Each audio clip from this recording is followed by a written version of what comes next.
Welcome back to our channel. So చాలా నెలల తర్వాత ఇండియాలో కూడా ఇవాళ విమాన ప్రమాదం మనం వినాల్సి వస్తుంది. విమాన ప్రమాదం జరిగింది. సో అడపాదడపాగా మనం విదేశాల్లో ఇట్లాంటి న్యూస్ వింటుంటాం. కానీ ఇవాళ ఇండియా గుజరాత్ అహ్మదాబాద్లోని సర్దార్ వల్లభాయ్ పటేల్ విమానాశ్రయంలో మధ్యాహ్నం ఆ విమానాశ్రయం నుంచి లండన్కి బయలుదేరే సమయంలో టేక్ ఆఫ్ అయింది. ఫ్లైట్ టేక్ ఆఫ్ అవ్వడం అండ్ దాంతోపాటు రన్వే పైకి వెళ్ళిన తర్వాత టేక్ ఆఫ్ సమయంలో ఒక చెట్టుకు ఢీకొని ఫ్లైట్ క్రాష్ అయ్యే పరిస్థితి చూస్తున్నాం. అయితే ఆ ఫ్లైట్లో దాదాపు 242 మంది ప్రయాణికులు ఉన్నారు. సో ఇందులో ఎవరెవరు ఉన్నారు ఏంటి అని ఒక డీటెయిల్స్ తెలుసుకునే ముందు ఇది వరకు జరిగిన ఫ్లైట్ క్రాష్ యాక్సిడెంట్ విమాన ప్రమాదాలు వేరు అండ్ ఇవాళ జరిగిన ప్రమాదం వేరు. అయితే ఇవాళ జరిగిన ప్రమాదంలో కాస్త ప్రాణ నష్టం తక్కువగా ఉండే అవకాశం ఉంది. ఎందుకంటే గతంలో జరిగిన ఫ్లైట్ క్రాష్కి సంబంధించిన న్యూస్ మనం విన్నప్పుడు ఎక్కడో అవి గుట్టల ప్రదేశంలో కావచ్చు, లేదంటే ఎత్తులో ఉన్నప్పుడు క్రాష్ అవ్వడం కావచ్చు, లేదంటే అక్కడ ఫ్యూయల్ ఇబ్బంది ఉండడం కావచ్చు, లేదంటే విమానంలో మంటలు రాజుకొని కాలిపోయిన విషయాలు కావచ్చు, ఇవన్నీ మనం విన్నాం. అప్పుడు అందులో ప్రాణాల నుంచి బయటపడే వాళ్ళ సంఖ్య నిజంగా చెప్పాలంటే 1% కూడా ఉండదు. కానీ ఇవాళ జరిగిన సిచ్యువేషన్స్లో మాత్రం ఎక్కువ మందిని సేవ్ చేసే అవకాశం ఉంటుంది. దానికి రీజన్ 1 ఏంది అని అంటే, అప్పుడే ఫ్లైట్ రన్వేలో ఉంది. మీ అందరు కూడా తెలిసిందే, రన్వేలో ఉన్నప్పుడు చాలా స్పీడ్గా రన్వే నుంచి వెళ్తుంది. ఆ తర్వాతనే టేక్ ఆఫ్ అయ్యే సిచ్యువేషన్స్ కనిపిస్తుంది. కానీ ఇవాళ మధ్యాహ్నం జరిగిన ఫ్లైట్ సీన్ కూడా సేమ్ టు సేమ్ జరిగింది. కాకపోతే దాదాపు 825 అడుగుల ఎత్తులో ఫ్లైట్ అక్కడ ఉండే ఒక చెట్టుకు గుద్దుకొని క్రాష్ అయ్యి అక్కడ ఉండే జనావాసాల పైనే ఆ శిఖలాలన్నీ కూడా అధికారులు గుర్తించారు. అంటే అధికారులు గుర్తించి దానికి సంబంధించి ఇన్ఫర్మేషన్ ఇచ్చారంటే మనం ఇక్కడ ఆలోచించాల్సింది ఏంటంటే, మనం కళ్ళ ముందు కనిపిస్తూనే ఉంటుంది. సో ఒక ఎత్తైన బిల్డింగ్ ఎంత ఎత్తులో ఉంటుంది, మనం తల పైకెత్తి చూసే అంత ఎత్తులోనే ఉంటుంది. ఒక ఎత్తైన చెట్లు ఎంత ఎత్తులో ఉంటాయి అంటే మనకి తెలుసు, కొన్ని అడుగుల ఎత్తులో మాత్రమే ఉంటాయి. సో అక్కడ జరిగిన ఫ్లైట్ క్రాష్ కాబట్టి అక్కడే శకలాలు గుర్తించారు అధికారులు. కాబట్టి ఇక్కడ ప్రాణ నష్టం చాలా తక్కువ జరిగే అవకాశం ఉంటుంది. ఎందుకంటే బాగా ఎత్తు నుంచి కింద క్రాష్ అయితే మాత్రం కనీసం మనిషిని గుర్తుపట్టే పరిస్థితులు కూడా ఉండే, ఖాళీ బూడిదైన పరిస్థితిలో మనం చాలా ఫ్లైట్ క్రాష్ అయిన సిచ్యువేషన్స్ చూసినాం. కానీ ఇక్కడ మాత్రం కాస్త ఎత్తు తక్కువ ఉండడం నంబర్ 1 రీజన్. అండ్ దాంతోపాటు జనావాసాలకి నియర్ బై ఉండడం, అండ్ ఇక్కడ ఇన్సిడెంట్ జరిగిన నియర్ బై ఎన్డీఆర్ఎఫ్ క్యాంప్ కూడా ఉండడం అనేది ఒక సేఫెస్ట్ పాయింట్ అనేది చెప్పొచ్చు. ఎందుకంటే ఎన్డీఆర్ఎఫ్ బృందాలకు అందరికి కూడా ఇట్లాంటి ప్రమాద పరిస్థితిలో ఎలా స్పందించాలి అండ్ రెస్క్యూ ఎలా చేయాలి, జనాల ప్రాణాలను ఎలా కాపాడాలి అనేది పూర్తిగా అవగాహన ఉంటుంది. అండ్ ఎన్నో ఇట్లాంటి సహాయక చర్యలు వాళ్ళు పాల్గొని ఉంటారు. కాబట్టి ఎన్డీఆర్ఎఫ్ టీమ్ బృందాలు తెలిసిన వెంటనే కూడా రెస్క్యూ టీమ్స్ అన్ని కూడా అక్కడ ఉన్నాయి, ఎన్డీఆర్ఎఫ్ టీమ్స్ అక్కడ ఉన్నాయి, ఫైర్ ఫైటర్స్ అందరూ కూడా అక్కడికి రీచ్ అయ్యే సిచ్యువేషన్ చాలా నియర్ బై ఉంది. ఎందుకంటే ఎయిర్పోర్ట్ అదే రన్వే నియర్ బై ఉంది అని అంటే సో ఈజీగా యాక్సెస్ ఉంటుంది.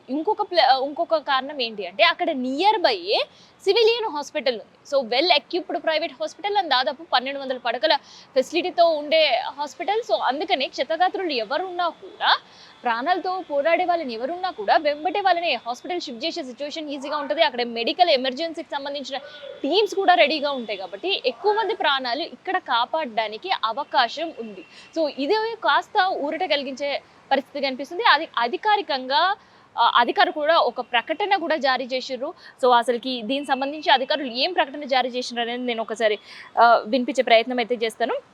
అయితే ఇవాళ మధ్యాహ్నం 1:15 లండన్కు బయలుదేరాల్సిన ఎయిర్ ఇండియన్ బోయో 787 ఎయిర్ క్రాఫ్ట్ ప్రమాదానికి గురైనట్టు క్లారిటీగా చెప్పారు. అయితే ఆ ప్రమాదానికి గురైన సమయంలో చెట్టుకి తగిలిన తర్వాత జనావాసాలపైన క్రాష్ అయినట్టు ఇన్ఫర్మేషన్ చెప్పినారు. మేఘాని నగర్లో ఈ ఎగ్జాక్ట్ ఏదైతే ఫ్లైట్ క్రాష్ అయిందో, సో మేఘాని నగర్, సో అది ఉండే ఎయిర్పోర్ట్కి చాలా నియర్ బై డిస్టెన్స్. అంటే నియర్ బై డిస్టెన్స్ అని నేను ఎందుకు పదే స్ట్రెస్ చెప్తున్నానంటే, విమానాశ్రయానికి నియర్ బై ఉంది అంటే ఫ్లైట్ అంత పెద్దగా ఎత్తుకు ఎగరలేని పరిస్థితిలో ఉంటుంది. కాబట్టి అప్పుడే అక్కడ ఇన్సిడెంట్ జరిగింది, ఎక్కువ మందిని కాపాడే అవకాశం ఉంది అని చెప్పడానికి నేను ఇది చెప్తున్నాను. అయితే ఎవరెవరు ప్రయాణికులు ప్రయాణిస్తున్నారు అనేది కూడా ఒక డాటా కూడా రిలీజ్ చేయడం జరిగింది ఎయిర్ ఇండియా. సో ఇందులో మెయిన్గా మాజీ ముఖ్యమంత్రిగా ఉండే విజయ్ రూపానీ పేరు కూడా వినిపిస్తుంది. అండ్ దాంతోపాటు ఈ ఫ్లైట్లో 169 మంది ఇండియన్స్ ఉన్నారు, 53 మంది బ్రిటిషర్స్ ఉన్నారు, ఒక్కరు కెనడా అండ్ 7 మంది ప్రయాణికులు పోర్చుగీస్కి సంబంధించిన వాళ్ళు. అండ్ ఇంజురీస్ కావచ్చు, క్షతగాత్రులను కావచ్చు, రెస్క్యూ టీమ్ ఆపరేషన్ చాలా స్పీడప్ చేసింది అనేది కూడా ఎయిర్ ఇండియా ఒక నోట్లో తెలియజేయడం జరిగింది. అయితే ఇక్కడ అసలుకి ఇంటర్నేషనల్ ఫ్లైట్ క్రాష్ అవ్వడం ఏంది, ఇంటర్నేషనల్ ఫ్లైట్ ఒక చెట్టు గుద్దుకొని జనావాసాల పైన శకలాలు ఉండడం ఏంటి అనేది ఒక క్వశ్చన్ మార్క్గానే ఉంది. ఎందుకంటే ఇంటర్నేషనల్ ఫ్లైట్లో ఎవ్రీథింగ్ ఎక్విప్డ్ ఉంటుంది. అండ్ దాంతోపాటు ఎప్పుడైతే టేక్ ఆఫ్ అవుతుందో టేక్ ఆఫ్ అవుతున్న సమయంలో కూడా పైలట్కి సంబంధించిన ఏమైనా ఇష్యూస్ ఉన్నాయా, లేదంటే అక్కడ ఉండే టెక్నికల్ ఇష్యూస్ ఏమైనా ఉన్నాయా, సిగ్నల్ రిలేటెడ్ ఇష్యూస్ ఏమైనా, ఇవన్నీ కూడా 1-4 సార్లు చెక్ చేసుకున్న తర్వాతనే ఫ్లైట్ టేక్ ఆఫ్ అవుతుంది.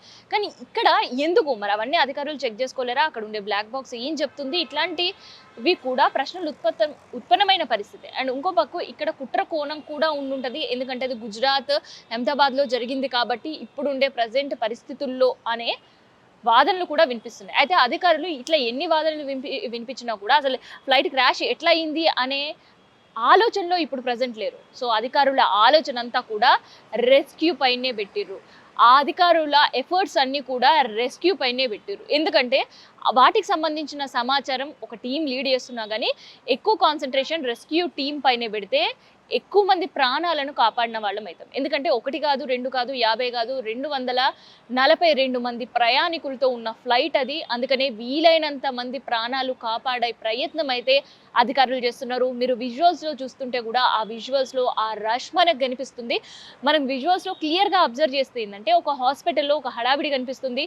సో అహ్మదాబాద్కి నియర్ బై ఉండే ఎమర్జెన్సీ టీమ్స్ అన్నీ కూడా హాస్పిటల్కి రీచ్ అవుతున్నాయి. సో మెడికల్ ఫెసిలిటేషన్ ఇంకా స్ట్రాంగ్గా చేసే ప్రయత్నాలు అక్కడ ముమ్మరంగా సాగుతున్నాయి. క్షతగాత్రులను కూడా తరలించే విజువల్స్ మనం చూస్తున్నాం. కాలిన గాయాలతో క్షతగాత్రులు ఉన్నారు. సో వాళ్ళందరినీ కూడా హాస్పిటల్కి తరలిస్తున్నారు. వాళ్ళకి ఇమీడియట్గా వైద్య సహాయం అందించాలనే ప్రయత్నాలు అధికారులు చేస్తున్నారు. అప్పుడే వాళ్ళు కోలుకుంటారు. అండ్ దాంతోపాటు ప్రాణ నష్టం కూడా తక్కువ జరిగే అవకాశం ఉంటుంది. సో ఇదే ఇప్పుడు అధికారులకు సంబంధించిన మెయిన్ ఎజెండాగా పెట్టుకున్నారు. సో దానికి సంబంధించిన సహాయక చర్యలు అయితే ముమ్మరంగా కంటిన్యూ అవుతుంది. అయితే ఒక్కసారి మనం విమానాశ్రయానికి సంబంధించిన పరిసర ప్రాంతాల్లో ఒకసారి మనం విజువల్స్లో చూస్తే ఒక దట్టమైన పొగ గమ్ముకుంది. అక్కడ ఏం జరుగుతుందో కూడా ఒక్కసారిగా ఒక భారీ శబ్దం కావచ్చు, శకలాలు పడిన తర్వాత అక్కడుండే రెసిడెన్షియల్స్ దగ్గర అసలు ఏం జరుగుతుందో తెలియని ఒక కన్ఫ్యూజన్ స్టేటస్ ఆఫ్లో ఉన్నారు. ఆ తర్వాత వాళ్ళు కోలుకున్నారు.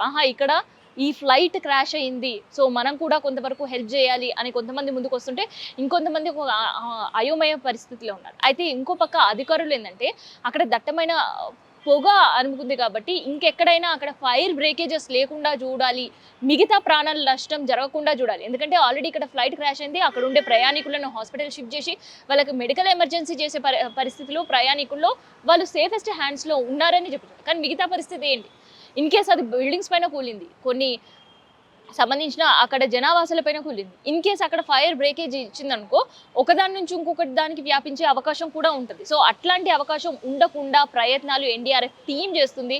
ఆ విజువల్స్ మనకు చాలా క్లియర్గా కనిపిస్తుంది. ఆ బిల్డింగ్ పైన ఉండే దట్టమైన పొగ కావచ్చు, ఎయిర్పోర్ట్ చుట్టుపక్కల పరిసర ప్రాంతాలన్నీ కూడా దట్టమైన పొగని అండ్ అక్కడ ఉండే వాళ్ళకి తెలియ ప్రయత్నం అయితే అధికారులు చేస్తున్నారు. సో మొత్తానికైతే ఇది ఒక బాధాకరమైన విషయం అనే చెప్పొచ్చు. అంటిల్ ఎయిర్ ఇండియా అఫీషియల్గా ప్రకటిస్తే తప్ప ఎవరికి ఏం జరిగింది, ఏ దేశానికి సంబంధించిన వాళ్ళు ఉన్నారు అనే ఇంకా పూర్తిగా అంటే క్షతగాత్రులు ఎవరు ఉన్నారు ఏంటి అనేది పూర్తి స్థాయి సమాచారం అయితే ఇప్పటివరకు రాలేదు. ఇప్పటివరకు అయితే సహాయ చర్యలు ముమ్మరంగా సాగిస్తున్నారు. ఇంకొన్ని గంటల పాటు అయితే పడుతుంది. ఎందుకంటే ఆ దట్టమైన పొగని కంట్రోల్ చేయాలంటే అధికారులు కూడా శాయశక్తుల్లో ప్రయత్నాలు అయితే సాగిస్తున్నారు. సో అందుకని ఆ దట్టమైన పొగ క్లియర్ కావాలంటే అవర్స్ టుగెదర్ పట్టే సమయం అయితే టైం అయితే పట్టే అవకాశం అయితే ఉంది. సో ఇది గుజరాత్ అహ్మదాబాద్లో ఉన్న సిచ్యువేషన్.